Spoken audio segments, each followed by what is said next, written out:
ان کو جب آ کر حضرت جبرائیل نے کہا کہ اب بس حضرت اسرائیل آنے والے ہیں، تشریف لانے والے ہیں، اجازت چاہتے ہیں کہ آپ کے گھر میں داخل ہو جائیں کیونکہ سیدہ کا وقت قریب آ گیا ہے. تو آپ ان کی تیمارداری کرتے تھے، آپ فرماتے تھے اے ختیجہ تم پر تو اللہ نے سلام بھجوایا ہے، تم پریشان تو نہیں ہونا، تم ٹھیک ہو جاؤ گی جلد. اور وہ مسکرا دیتی تھی. انہیں معلوم تھا، نیک سیرت تھیں، میں نے پہلے کہ عرض کیا کہ طیبہ ہے، طاہرہ ہے، تو انہیں معلوم تھا کہ ان کا آخری وقت آن پہنچا ہے. سرکار دو عالم صلی اللہ علیہ وآلہ وسلم سے ارشاد فرماتی تھی آپ نے میرا کتنا خیال رکھا اس آخری وقت میں آپ کی خدمت نہیں کر سکی. میں نے اس وقت آپ سے شادی کی جب آپ جوان تھے، میں آپ کی خدمت نہیں کر سکی. اگر مجھ سے کوئی قصور ہو گیا ہو زندگی میں، کوئی غلطی ہو گئی ہو تو اپنی اس قمیص کو معاف کر دیجیے گا.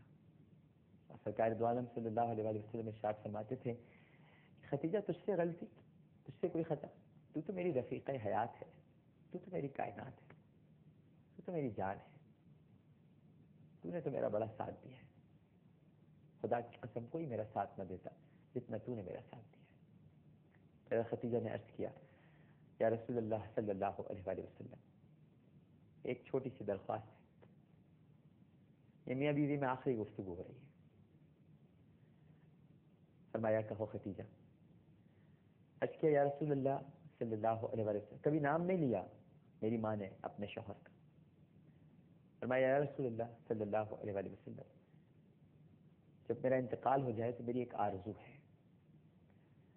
مجھے قبر میں آپ اتاریے گا اور مجھے اتارنے سے پہلے آپ لیٹیے گا اس پہ اور میری مغفرت کی دعا کیجیے گا.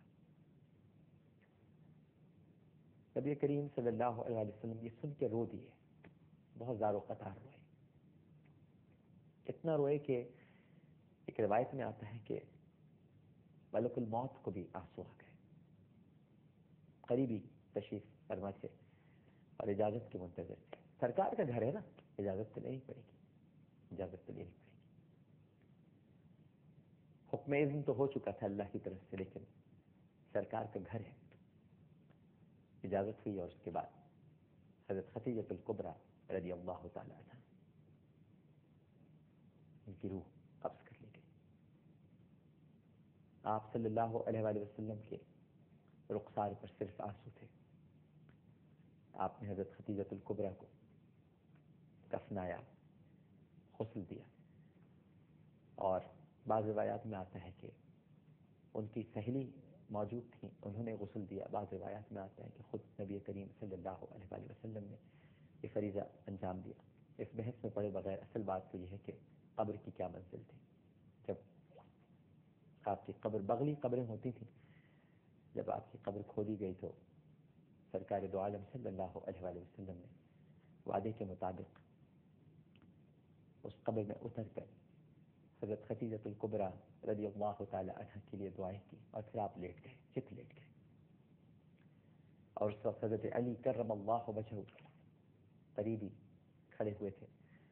آپ نے فرمایا اے علی ایسے ہی لیٹے گی نا ختیجہ، ایسے ہی سیدھا، اس کا چہرہ قبلے کی طرف کر دینا. اس وقت ناظرین کرام قبلہ بیت المقدس ہوا کرتا تھا، لیکن آپ کو میں ایک حیرت انگیز بات بتاؤں، یہ آپ کو ابن اسحاق کی روایت میں ملے گا کہ نبی کریم صلی اللہ، کیونکہ یہ مشیت ایزدی کو معلوم تھا، قد نرى تقلبا میں وجهك في السماء، قبلہ تبدیل ہوگا مدینہ منورہ میں. لہذا نبی کریم صلی اللہ علیہ وآلہ وسلم نے کسی تردد کے بغیر حضرت خدیجہ الکبریٰ رضی اللہ تعالی عنہا کا چہرہ خانہ کعبہ کی طرف کر دیا. ابھی تو تحویل قبلہ بھی کی آیات بھی نازل نہیں ہوئی ہیں، میں سرکار نے ان کا چہرہ قبلے کی طرف کر دیا. اور اس کے بعد آپ نے دعائیں پڑھی، خدیجہ کو آخری سلام کہا، الوداع کہا، پھر قبر پر مٹی ڈال دی. آج کا دن بڑا اہم دن ہے. میں نے کوشش کی ناظرین کہ اپنے جذبات پر قابو پاتے ہوئے میں آپ کو یہ واقعہ بیان کروں. میں نے پوری کتاب لکھی ہے، ہماری ماں، بازاروں میں دستیاب ہے، آپ اس کو پڑھ سکتے ہیں. اور یہ جو ان کی وفات کا واقعہ ہے، یہ بڑا دردناک ہے، ہر آنکھ اشک بار تھی، کیونکہ یہ بہت بڑا ساتھ تھا۔